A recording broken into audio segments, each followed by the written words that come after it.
একদিন এক ফেরেশতা নবীজির কাছে আসছে। নবীজি সাল্লাল্লাহু আলাইহি সাল্লাম বলেন, আতানি আতিম মির রাব্বি ফাখায়্যারানি বাইনা আন ইউদখিলা নিসফা উম্মতি আল জান্নাহ ওয়া বাইনা আশ-শাফাআহ। নবী বলেন, একজন ফেরেশতা আমার কাছে আসছে, আসার পর আমাকে দুটি বিষয়ের স্বাধীনতা দিয়েছে, যে কোনো একটা গ্রহণ করার জন্য। ফেরেশতা আমাকে বলল, হাবিব, আপনি যদি চান আপনার অর্ধেক উম্মত আপনি জান্নাতে নিতে পারবেন, আর যদি চান আপনি সুপারিশ করতে পারবেন, তবে দুটি গ্রহণ করা আপনার জন্য। এই সুযোগ আপনি পাবেন না, যে কোনো একটি গ্রহণ করতে হবে। হয়তো অর্ধেক উম্মত জান্নাতে নিবেন, না হয় আপনি সুপারিশ গ্রহণ করবেন। আমাদের নবী বলেন, ইখতারতুশ শাফাআ, আমি সুপারিশ করাটাই আল্লাহর থেকে গ্রহণ করে নিলাম। বলেন তবে, বলেন সবাই বলেন তবে। এই সুপারিশ শুধু তারাই পাবে যারা শিরিক করবে না। নবীজি বলেন, ওয়াহিয়া লিমান লা ইউশরিকু বিল্লাহি শাইআ, আমার সুপারিশ শুধু তারাই পাবে যারা আল্লাহর সাথে শিরিক করবে না, তারাই শুধু আমার সুপারিশ পাবে, অন্যরা কিন্তু আমার সুপারিশ পাবে না। সহিহ বুখারীর বর্ণনা 99 নম্বর হাদিসে আল্লাহর নবীর সাহাবী আবু হুরায়রা রাদিয়াল্লাহু তাআলা আন নবীকে প্রশ্ন করলেন, মান আসআদুন নাসি বিশাফাআতিকা ইয়াউমাল কিয়ামাতি ইয়া রাসূলুল্লাহ। হুজুর, কিয়ামতের ময়দানে আপনার সুপারিশের মাধ্যমে কোন ব্যক্তি সবচেয়ে সৌভাগ্যবান হবে আমাকে একটু বলেন। নবীজি বললেন, আবু হুরায়রা, আমি জানতাম তোমার আগে এই প্রশ্ন আমাকে কেউ করবে না। লিমা রাআইতু মিন হিরসিকা আলাল ইলম, ইলমের প্রতি তোমার যে আগ্রহ, বিদ্যার প্রতি তোমার যে আগ্রহ, আমি জানতাম তোমার আগে এই প্রশ্ন আমাকে কেউ করবে না, তুমি যে প্রশ্নটা করছো। তো যেহেতু তুমি প্রশ্নটা করেই ফেলছো, উত্তরটা নাও। আসাদুন নাসি বিশাফাআতি ইয়াউমাল কিয়ামাতি মান ক্বালা লা ইলাহা ইল্লাল্লাহ খালিসাম মিন কিবালি নাফসি। কোন ব্যক্তি যদি দিল থেকে বলে লা ইলাহা ইল্লাল্লাহ, আর এই বিশ্বাস নিয়ে যদি মারা যায়, কিয়ামতের ময়দানে আমার সুপারিশের মাধ্যমে এই ব্যক্তি সবচাইতে সৌভাগ্যবান বান্দা হয়ে যাবে। কি শিখলাম বলেন? লা ইলাহা ইল্লাল্লাহ। তিরমিজির বর্ণনা 3592 নম্বর হাদিস। ক্বালা রাসূলুল্লাহ সাল্লাল্লাহু আলাইহি ওয়াসাল্লাম, মা আবদুন ক্বালা লা ইলাহা ইল্লাল্লাহ মুখলিসান কাত্তু ইল্লা ফুতিহাত লাহু আবওয়াবুস সামাই হাত্তা তুফজিয়া ইলাল আরশ। নবীজি বলেন, কোন বান্দা যদি একবার ইখলাসের সাথে লা ইলাহা ইল্লাল্লাহ পাঠ করে, আল্লাহর আসমানের সবগুলা দরজা খুলে দেওয়া হয়, তার লা ইলাহা ইল্লাল্লাহ যেন আরশ পর্যন্ত পৌঁছে যায়। তাওহীদের কয় শর্ত বলেন? কয় শর্ত? 1 নম্বর, আল্লাহ ছাড়া ইলাহ নাই, এই বিশ্বাস নিয়ে মরতে হবে। 2 নম্বর, আল্লাহ ছাড়া কোনো ইলাহ নাই, এই কথায় সামান্য সন্দেহ করা যাবে না। সূরা হুজুরাতের 15 নম্বর আয়াতে আল্লাহ বলেন, ইন্নামাল মুমিনুনা আল্লাযীনা আমানু বিল্লাহি ওয়া রাসূলিহি সুম্মা লাম ইয়ারতাবু وجاهدوا بأموالهم وأنفسهم في سبيل الله أولئك هم الصادقون। আল্লাহ তাআলা বলেন, প্রকৃত ঈমানদার হলো তারা যারা আল্লাহকে বিশ্বাস করে, রাসূলকে বিশ্বাস করে, সামান্য সন্দেহ করে না। ওয়াজাহাদু বিআমওয়ালিহিম ওয়া আনফুসিহিম ফি সাবিলিল্লাহ, যারা নিজেদের জান মাল নিয়ে আল্লাহর রাস্তায় লড়াই করে। আল্লাহ বলেন, উলাইকা হুমুস সাদিকুন, আমি আল্লাহ তাদেরকে কোরআনে খাঁটি সত্যবাদী বলে ঘোষণা করলাম। এরা খাঁটি সত্যবাদী, আল্লাহকে বিশ্বাস করে, রাসূলকে বিশ্বাস করে, একটু সন্দেহ করে না। 3 নম্বর শর্ত, লা ইলাহা ইল্লাল্লাহ, আমি মুখে উচ্চারণ করলাম আল্লাহ ছাড়া কোনো ইলাহ নাই, অন্তরেও বিশ্বাস করা। মুখে বললাম আল্লাহ ছাড়া কোনো ইলাহ নাই, অন্তরে যদি ঝামেলা থাকে এটা হবে মুনাফিক মার্কা শয়তান। নেফাকি হবে। এটা কি হবে বলেন তো, সবাই বলেন কি হবে? নেফাকি হবে। মুখে বলতে হবে, অন্তরেও স্বীকার করতে হবে। সূরাতুল ফাতহির 11 নম্বর আয়াতে আল্লাহ বলেন, ইয়াকুলুনা বিআলসিনাতিহিম মা লাইসা ফি কুলুবিহিম, তারা তাদের মুখ দিয়ে এমন কথা বলে যা তাদের অন্তরের কথা না।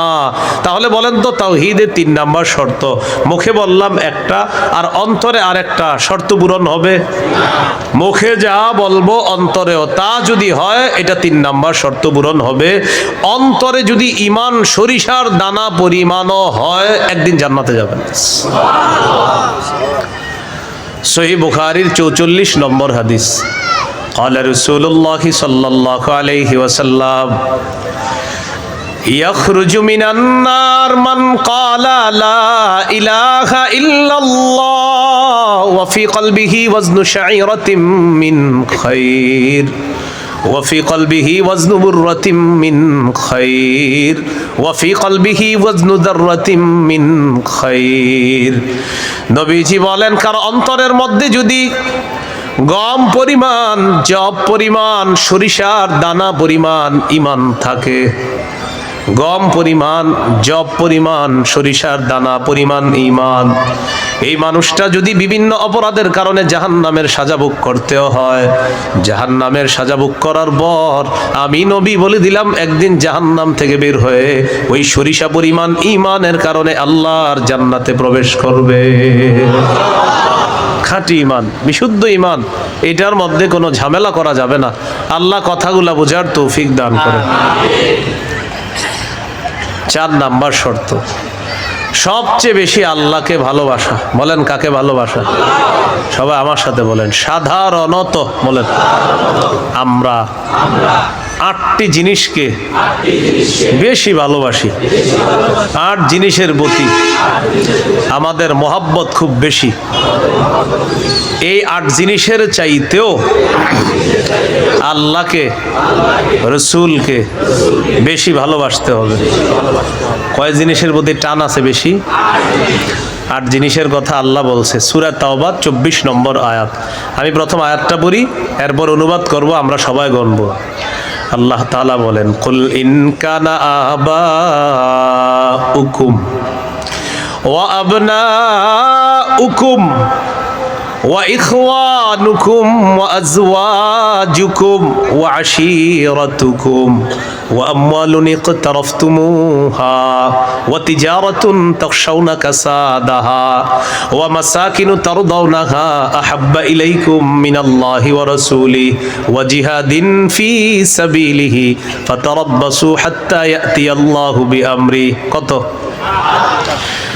আল্লাহ তাআলা বলেন, ইন কানা আবাউকুম, যদি তোমাদের মা বাবা, ওয়া আবনাউকুম, যদি তোমাদের সন্তান, ওয়া ইখওয়ানুকুম, যদি তোমাদের ভাই বোন, ওয়া আজওয়াজুকুম, যদি তোমাদের বিবি, ওয়া আশীরাতুকুম, যদি তোমাদের পরিবার আত্মীয় স্বজন, ওয়া আমওয়ালুন ইখতারাফতুমুহা, যদি তোমাদের উপার্জিত সম্পদ, ওয়া তিজারাতুন তাখশাউনা কাসাদাহা, তোমাদের ব্যবসা, যেই ব্যবসায় লস হওয়ার টেনশনে থাকো, ওয়া মাসাকিনু তারদাউনাহা, যে বাসস্থান তোমরা অনেক ভালোবাসো, আহাব্বা ইলাইকুম মিনাল্লাহ ওয়া রাসূলিহি ওয়া জিহাদিন ফি সাবিলি।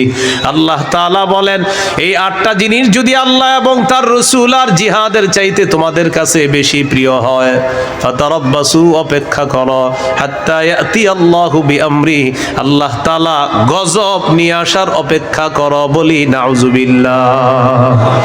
কি শিখলাম? এই 8 জিনিসের প্রতি আমাদের মহব্বত আছে বেশি। আল্লাহ বলেন, এইগুলা যদি আল্লাহর চেয়ে বেশি মহব্বতের হয়, নবীর চেয়ে বেশি মহব্বতের হয়, জিহাদের চেয়ে বেশি মহব্বতের হয়, তাহলে গজবের অপেক্ষা থাকো। তাহলে কি শিখলাম? এই 8 জিনিসের চাইতে আল্লাহকে বেশি ভালোবাসা, রসুলকে বেশি ভালোবাসতে হবে। আল্লাহ তৌফিক দান করে। এখানে কয় জিনিসের ভালোবাসার কথা হলো? 8 জিনিসের ভালোবাসার কথা। এবার আমার সাথে বলেন, সাধারণত মৌলিকভাবে দুইটা জিনিস আমাদেরকে আল্লাহর থেকে দূরে রাখে। এক, সম্পদ। দুই, সন্তান। এই দুইটা মৌলিকভাবে আমাদেরকে খালি আল্লাহর থেকে গাফেল করে দেয়। সূরা মুনাফিকুনের 9 নম্বর আয়াতে আল্লাহ বলেন, ইয়া আইয়ুহাল্লাযীনা আমানু লা তুলহিকুম আমওয়ালুকুম ওয়ালা আওলাদুকুম আন যিকরিল্লাহ। আল্লাহ তাআলা বলেন, হে ঈমানদারগণ, লা তুলহিকুম আমওয়ালুকুম ওয়ালা আওলাদুকুম, তোমাদের সম্পদ, তোমাদের সন্তান তোমাদেরকে যেন গাফেল করে না দেয়, আন যিকরিল্লাহ, আল্লাহর স্মরণ থেকে যেন গাফেল করে না দেয়। দোকানের শাটারটা লাগাইতেছেন, অর্ধেক শাটার আপনি নিছেন, মুয়াজ্জিন মসজিদের মধ্যে বলে কদ কামাতিস সালাহ, কদ কামাতিস সালাহ, নামাজ দাঁড়ায় গেছে, নামাজ দাঁড়িয়ে গেছে। এই টাইমে কাস্টমার এসে কয় 10,000 টাকার সদায় লাগবে, টেনশনে পড়ে গেলেন, নামাজ 10,000, নামাজ 10,000, নামাজ 10,000, পুরাই টেনশনে আছেন। আল্লাহ তাআলা বলেন, সম্পদ যেন তোমাদেরকে আল্লাহর থেকে দূরে সরায় না দেয়। নামাজ দাঁড়িয়ে গেছে, আপনি শাটারও লাগাইতেছেন নামাজে যাওয়ার জন্য, আল্লাহ তাআলা বলেন, এই শোনো, সম্পদ যেন আল্লাহর থেকে দূরে সরায় না দেয়। কাস্টমার কয় 10,000, মুয়াজ্জিন কয় কদ কামাতিস সালাহ, টেনশনে পড়ে গেছে, কি করুম? সূরা তাহার 132 নম্বর আয়াতে আল্লাহ বলেন, লা নাসআলুকা রিজকা নাহনু নারযুকুকা, নবী আপনার কাছে আমি রিজিক চাই না, আমি আপনারে রিজিক দেই। পরিবারকে নামাজের কথা বলেন, নিজে নামাজ পড়েন। নামাজের পর আল্লাহ তাআলা রিজিকের কথা কেন বললেন? কারণ রিজিকের টেনশনে মানুষ নামাজ থেকে দূরে থাকে। আল্লাহ বলেন, বান্দা তুমি নামাজে যাও, আমি তোমার থেকে রিজিক চাই না, আমি আল্লাহ তোমাকে রিজিক দিয়ে দেই। সম্পদ আল্লাহর থেকে দূরে রাখে। আর হলো সন্তান, সারাদিন কান্নাকাটি করে না, যেই জোহর নামাজে রওনা করবেন ওই টাইমে কয় আমি চিপস খাম, সারাদিন কানবে না। যখন নামাজে যাবেন তখন এক দুনিয়ার যত কিছু আছে সব খাইতে মন চায়, ইবলিস আইসা খোঁচায়, কয়টা কয়টা কয়টা কয়। আপনি তখন বুদ্ধি করে কি করবেন, ওইটারে প্যাম্পাস পরায়া মসজিদের এক কোনায় নিয়ে বসায় থাকবেন, বসে থাকেন, বসে থাকেন, বুঝেন নাই? আর ইবলিস রে বলবেন, ইবলিস তুমি যেই ঝামেলাটা আমার সাথে ডেলি নামাজের সময় করো, এই ঝামেলা করে কাজ হবে না। কারণ নামাজের সময় তুই যতবার আমার সন্তানরে খোঁচাবি, ওরে ততবার কাঁধে করে মসজিদে নিয়ে যাবো, প্যাম্পাস পরায় ওটারও নিয়ে যাবেন মসজিদে, নিয়ে পাশে বসায় রাখবেন, বুঝে থাকবেন।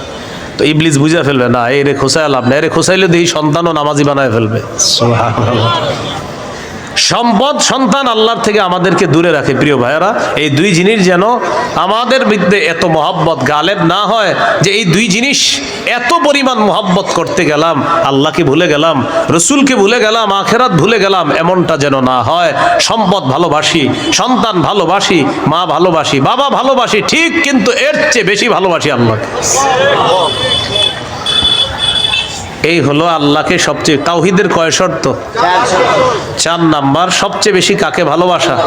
আল্লাহকে, রসুলকে সবচেয়ে বেশি ভালোবাসা, আল্লাহকে, এরপর রসুলকে সবচেয়ে বেশি ভালোবাসা। সহিহ বুখারীর বর্ণনা 16 নম্বর হাদিস, ক্বালা রাসূলুল্লাহ সাল্লাল্লাহু আলাইহি ওয়াসাল্লাম, সালাসুন মান কুন্না ফীহি ওয়াজাদা হালাওয়াতাল ঈমান। নবীজি বলেন, 3টা বৈশিষ্ট্য যদি কারো মধ্যে থাকে, সে অন্তরের মধ্যে ঈমানের স্বাদ আস্বাদন করতে পারবে। 1 নাম্বার, ইয়াকুন আল্লাহু ওয়া রাসূলুহু আহাব্বা ইলাইহি মিম্মা সিওয়াহুমা, আল্লাহ, আল্লাহ রসুল ছাড়া যত কিছু আছে সব কিছুর চাইতে আল্লাহ আর তার নবীকে বেশি ভালোবাসা। 2 নাম্বার, ওয়া ইউহিব্বাল মারআ লা ইউহিব্বুহু ইল্লা লিল্লাহ, কোন মুসলমানকে শুধুমাত্র আল্লাহর জন্য ভালোবাসা। 3 নাম্বার, আইয়াকরাহা আইয়াউদা ফিল কুফরি কামা ইয়াকরাহু আইয়ুকযাফা ফিন নার, আগুনের মধ্যে পুড়ে যাওয়া যেমন অপছন্দ, তেমনি ভাবে কুফরি করাটাও এমন অপছন্দ হওয়া। কোটি কোটি টাকা আপনার সামনে রাখা হলো আর বলা হলো আগুনে পুড়ে মারা যাও, আপনি তখন জবাব দিবেন আপনার কি মাথা খারাপ? আগুনে পুড়ে যদি আমি মারা যাই, তুই কোটি টাকা দিয়ে আমি করবো কি? এবার আপনাকে বলা হলো কোটি কোটি টাকা দেওয়া হবে, তুমি কুফরি করো, আপনি জবাব দিবেন কোটি টাকার বিনিময়ে যেমন দুনিয়ার আগুনে পড়তে চাই না, তেমনি ভাবে কোটি টাকার বিনিময়ে কুফরি করে জাহান্নামের আগুনেও পড়তে চাই না। নবীজি বলেন কারো মধ্যে যদি এমন অনুভূতি থাকে আগুনে পুড়ে যাওয়া তার অপছন্দ, তেমনি ভাবে কুফরি করাটাও তার কাছে অপছন্দের, আল্লাহ তাআলা তার অন্তরের মধ্যে ঈমানের স্বাদ তৈরি করে দিবেন, ঈমানের স্বাদ দিবেন। তো এই তিনটার মধ্যে একটা হলো আল্লাহকে বেশি ভালোবাসা। বলেন তো তাওহীদের কয় শর্ত? 1 নম্বর আল্লাহ ছাড়া কোনো ইলাহ নাই, এই বিশ্বাস নিয়ে মৃত্যুবরণ করা। 2 নম্বর আল্লাহ ছাড়া কোনো ইলাহ নাই, এটার মধ্যে একটুও সন্দেহ করা যাবে না। 3 নম্বর আল্লাহ ছাড়া কোনো ইলাহ নাই, এটা মুখে বলা, অন্তরে স্বীকার করা, বিশ্বাস করা। 4 নম্বর আল্লাহকে সবচেয়ে বেশি ভালোবাসা। এই 4 শর্ত পূরণ করে আমরা যেন কবরে যেতে পারি, আল্লাহ তাআলা তৌফিক দান করেন।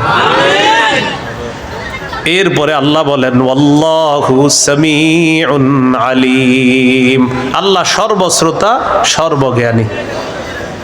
এটা হলো সূরা বাকারার 256 নম্বর আয়াত। এখন আপনাদেরকে 56 নম্বর আয়াত থেকে জিজ্ঞাসা করতে চাই, একটা হলো তাগুতের দল আর একটা হলো আল্লাহর দল। দুনিয়াতে মৌলিকভাবে মানুষের দল দুইটা, একটা হলো হিজবুল্লাহ আল্লাহর দল, আর একটা হিজবুশ শয়তান শয়তানের দল। এই 2 দল মৌলিকভাবে মানুষের মধ্যে সূরা মুজাদালায় 2 দলের কথা আছে। তো এই 2 দলের মধ্যে আমরা কার দলে থাকবো? আল্লাহর দলে না শয়তানের দলে? আল্লাহর দলে আমরা যারা থাকবো, আল্লাহ আমাদের অভিভাবক হয়ে যাবে। এই কথাটা আল্লাহ সূরা বাকারার 257 নম্বর আয়াতে বলতেছে। মন দিয়ে শুনেন কি বলে, আল্লাহু ওয়ালিয়ুল্লাযীনা আমানু, যারা ঈমানদার তাদের অভিভাবক আল্লাহ। সুবহানাল্লাহ। আপনারা মাঝে মাঝে এমনি দোয়া করতে পারেন না, আল্লাহ আপনি আমার অভিভাবক, আল্লাহ আপনি অভিভাবক। আল্লাহ সূরা বাকারা 257 নম্বর আয়াতে বলছেন আপনি আমার অভিভাবক। আল্লাহ আমি তো সমস্যায় আছি, আমারে সমাধান করে দেন। এইভাবে বলতে হবে, আল্লাহ আপনি বলছেন আপনি আমার অভিভাবক, আল্লাহ আপনি আমার সমস্যা সমাধান করে দেন। এইভাবে আল্লাহকে বলতে হবে। আল্লাহু ওয়ালিয়ুল্লাযীনা আমানু, আল্লাহ বলেন যারা ঈমানদার তাদের অভিভাবক হলেন আল্লাহ। ইউখরিজুহুম মিনাজ যুলুমাতি ইলান নূর, আল্লাহ তাআলা অভিভাবক ঈমানদারদেরকে অন্ধকার থেকে বের করে আলোর দিকে আল্লাহ তাআলা নিয়ে যায়। ওয়াল্লাযীনা কাফারু আউলিয়াউহুমুত তাগুত, আর যারা কাফের তাদের অভিভাবক হলো শয়তান। বলেন তো ঈমানদারের অভিভাবক কে? আল্লাহ। কাফেরের অভিভাবক কে? উলাইকা আসহাবুন নারি হুম ফিহা খালিদুন। আল্লাহ বলেন যারা তাগুতের অনুসারী তারা চিরস্থায়ীভাবে জাহান্নামে থাকবে। বলি নাউজুবিল্লাহ। তাগুত বলা হয় যত সীমা লঙ্ঘনকারী আছে, জালেম, সব তাগুত। এই তাগুত এটা পুরুষ হোক আর মহিলা হোক, এই তাগুত যারা এরা জালেম অথবা জালেমা, সব তাগুত। তবে কষ্টের বিষয় আর দুঃখের বিষয়, আমরা বারবার এক তাগুত ছেড়ে আরেক তাগুতকে ধরি। এক তাগুত ছেড়ে আরেক তাগুতকে কি করি? ধরি। কেন ধরি জানেন? বৃষ্টি থেকে বাঁচার জন্য ঝর্ণার নিচে আইসা দাঁড়ায় আর কি। কোথায় দাঁড়াই? বাঁচার জন্য কি থেকে কোথায় এসে দাঁড়াই? এক তাগুতকে ছেড়ে আরেক তাগুত ধরা, মানে বৃষ্টি থেকে বাঁচার জন্য ঝর্ণার নিচে এসে দাঁড়ায়। ভাই কিছু ঘটনা লাগে, ঝর্ণার নিচে কেন? আর বললেন না বাইরে বৃষ্টি, তো এনে কি? এই জন্য মনে রাখবেন, শত্রু এটা কখনো বন্ধু হবে না। এরে আপনি যতই মনে করেন বন্ধু, এই শত্রু সব সময় শত্রু। সূরা মাইদার 51 নম্বর আয়াতে আল্লাহ বলে দিয়েছেন, লা তাত্তাখিজুল ইয়াহুদা ওয়ান নাসারা আউলিয়া, ইহুদি খ্রিস্টানদেরকে অভিভাবক বানাও না। আরে তোমাদের অভিভাবক তো আমি আল্লাহ। ইহুদি খ্রিস্টানদেরকে কেন অভিভাবক বানাও? আফগানিস্তান আল্লাহরই অভিভাবক মানছে, আল্লাহ সফলতা দান করছে। কারা বলে না কারা? 3 বছর আগে কেউ গনে না, এখন আফগানিস্তান কাউরে গনে না। 3 বছর আগে কেউ গনতে চায় নাই যে না এদের কি সমর্থন দেব, এখন আফগানিস্তান বলে কি টাইম নেই। আফগানিস্তানে বিরোধিতা যারা করছিল এরা এখন এর কাছে আসতে চায় যে প্রিয় আফগানিস্তান কেমন আছো? আফগানিস্তান কয় ভালো আছে কিন্তু টাইম নেই। সব ঠিক আছে তো টাইম নেই। কেন? আফগানিস্তান অভিভাবক বানাইছে আল্লাহকে, এমন ভাবে অভিভাবক বানাইছে চিরশত্রুরা পালাতে বাধ্য হয়েছে। মুসলমানদের অভিভাবককে এত লজ্জা লাগে, আমরা বলি কি বুক ফুলায়, আমরা 90% মুসলমানের দেশ, তো এটা যখন বলি কাউকে, অন্য দেশের কেউ শুনলে সাথে সাথে বলবে মাশাআল্লাহ তোমরা 90% মুসলমান, তাহলে তো কোরআন হাদিস পরিপূর্ণভাবে এই দেশে চলে। কিন্তু দুঃখে বলতে পারি না ভাই, এই দেশে সবচেয়ে এটাই কম চলে। 90% মুসলমানের দেশ, এটা শুনলেই মানুষ মনে করবে এই দেশ কোরআন অনুযায়ী চলে, হাদিস অনুযায়ী চলে। বলেন মুমিনের অভিভাবককে? কাফেরের অভিভাবককে? তাহলে আমাদের অভিভাবককে? কাফেরদের অভিভাবককে? কাফেররে কি বন্ধু বানাবো? এই জন্য কাফের অভিভাবক বানানো যাবে না। এদেরকে যতবার অভিভাবক বানাবেন এরা এক তাগুতকে সরাবে আর এক তাগুতকে বসাবে। তাগুতের পালা বদল হবে, আমাদের ভাগ্য বদল হবে না। মনে রাখবেন কথাটা।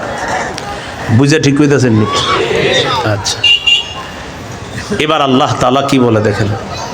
সূরা বাকারার 257 নম্বর আয়াত গেল, 258 নম্বর আয়াতে আল্লাহ তাআলা এবার আমাদের আকীদা বিশুদ্ধ করবে। কি বিশুদ্ধ করবে বলেন তো? দুনিয়াতে আমাদের অভিভাবক কে? বেঁচে আছি কে? বাঁচিয়ে রাখছেন। মৃত্যু দিবেন কে? মৃত্যুর পর জীবিত করবেন কে? এই আকীদাটা এখন আল্লাহ তাআলা সংশোধন করবে যে শোনো, আমি তোমাদেরকে বাঁচিয়ে রাখছি, মৃত্যুর পর আমি জিন্দা করব, কিন্তু এখানে কোনো সন্দেহ করবা না। এই আকীদা 258, 259, 260 এই 3 আয়াতের মধ্যে আল্লাহ আমাদেরকে আকীদা দিয়ে দিবেন। দুনিয়াতে যেমন তোমাদেরকে রাখছি আমি, আখিরাতেও তোমাদেরকে আবার পুনরুত্থান করব, এই ক্ষমতাও আমি আল্লাহ। সূরা বাকারা 258, 259, 260 দেখেন কি বলে। ألم تر إلى الذي حاج إبراهيم في ربه أن آتاه الله الملك إذ قال إبراهيم ربي الذي يحيي ويميت قال أنا أحيي وأميت قال إبراهيم فإن الله يأتي بالشمس من المشرق فأت بها من المغرب فبهت الذي كفر والله لا يهدي القوم الظالمين। নবী আপনি কি দেখেন নাই, ওই ব্যক্তির ব্যাপারে চিন্তা করেন নাই যে ব্যক্তি ইব্রাহিম নবীর সাথে তার রবের ব্যাপারে ঝগড়া করেছে, যেই রব তাকে রাজত্ব দান করেছে, ওই রবের ব্যাপারে লোকটা ঝগড়া করেছে ইব্রাহিম নবীর সাথে। আল্লাহ তাআলা বলেন এই ব্যক্তি হলো বাবেল শহরের বাদশাহ নমরুদ। ইব্রাহিম নবীর সাথে ঝগড়া লাগছে, এই কারণে নমরুদকে আল্লাহ তাআলা রাজত্ব দান করছে। রাজত্ব পাওয়ার পর নমরুদ কয় আমি খোদা। ইব্রাহিম নবী বললেন আমার রব রব্বি আল্লাযী ইহয়ী ওয়া ইউমীত, আমার রব হলেন তিনি যিনি জীবন দেয়, যিনি মৃত্যু দান করেন। নমরুদ পাল্টা জবাব দিয়ে বলে ক্বালা আনা উহয়ী ওয়া উমীত, আমিও তো জীবন দেই, আমিও তো মৃত্যু দেই। নাউজুবিল্লাহ। ইব্রাহিম নবী বললেন রব তিনি যিনি জীবন দেয় মৃত্যু দেয়। নমরুদ কথা আমিও তো জীবন দিই মৃত্যু দিই। তো ইব্রাহিম নবী তাহলে কি করতে হবে? আমারও রব মানো, কারণ আমিও জীবন দিই মৃত্যু দিই। ইব্রাহিম নবী বললেন কিভাবে? জেলখানা থেকে 2 জন আসামি ধরে আনছে, একজনকে মেরে ফেলছে আর একজনকে ছেড়ে দিছে। মারার পর বলে এই যে দেখো আমি মৃত্যু দিলাম, ছেড়ে দেওয়ার পর বলে এই যে দেখো আমি জীবন দিলাম। কি ইন্টারন্যাশনাল পদ্ধতির জীবন মৃত্যু। হ্যাঁ, 2 জনকে ধরে আনছে, একটাকে হত্যা করছে আর একটাকে ছেড়ে দিছে। হত্যা করার পর বলে দেখো জীবন দিলাম, মৃত্যু দিলাম, জীবন দিলাম কিভাবে, আর একটাকে ছেড়ে দিছে। এটা ছেড়ে দেওয়ার পর বলতেছে আমি তাকে জীবন দিলাম। আপনারা বলেন এটা কি জীবন মৃত্যু? ইব্রাহিম নবী চিন্তা করলেন এর এমন এক কথা বলে আটকাইতে হবে যেই কথার পরে আর ঝগড়া করবে না। قال إبراهيم فإن الله يأتي بالشمس من المشرق فأتي بها من المغرب ইব্রাহিম নবী বললেন, আমার রব আল্লাহ প্রতিদিন সূর্য পূর্ব দিক থেকে উঠায়, তুমি পশ্চিম দিক থেকে উঠায় দাও। তুমিও তো রব, তোমার দাবি অনুযায়ী। নাউজুবিল্লাহ। ফাবুহিতাল্লাযী কাফার, আল্লাহ তাআলা বলেন যে ঝগড়া করছে নমরুদ কাফের, ধরাশয়ী হয়ে গেল, ঝগড়ায় হেরে গেল।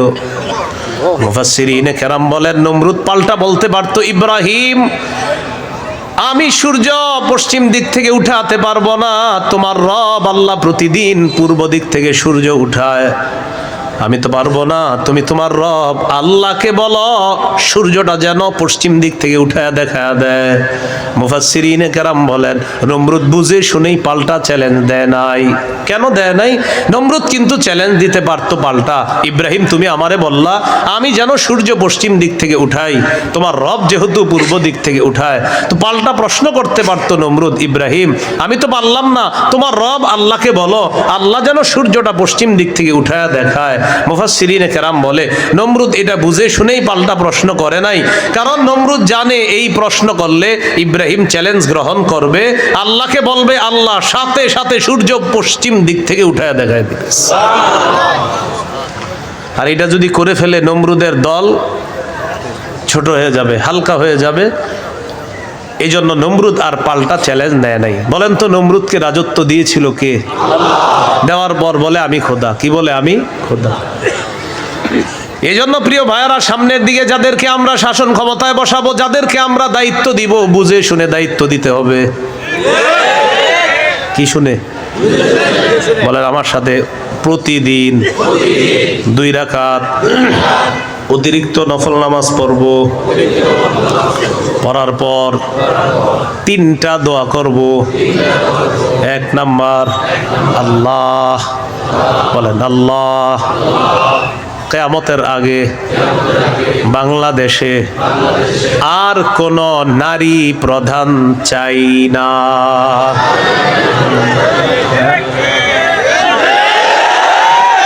কি প্রধান চাই না? সবাই জোরে বলেন কেন? আরো জোরে বলেন, আরো জোরে, আরো জোরে।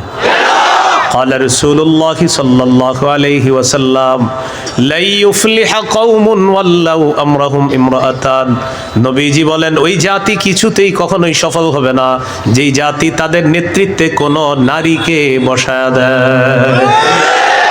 আপনি বুঝেন আর না বুঝেন, আমার নবীর কথা সঠিক। তো এই জন্য এই একটা বিষয় দোয়া করবেন। 2 নাম্বার দোয়া, বলেন আল্লাহ মরার আগে বাংলাদেশে শরিয়া আইন দেখে যেতে চাই। কি আইন? দেয়ালে দেয়ালে লিখে দিবেন শরিয়া আইন চায় না তারা। বলেন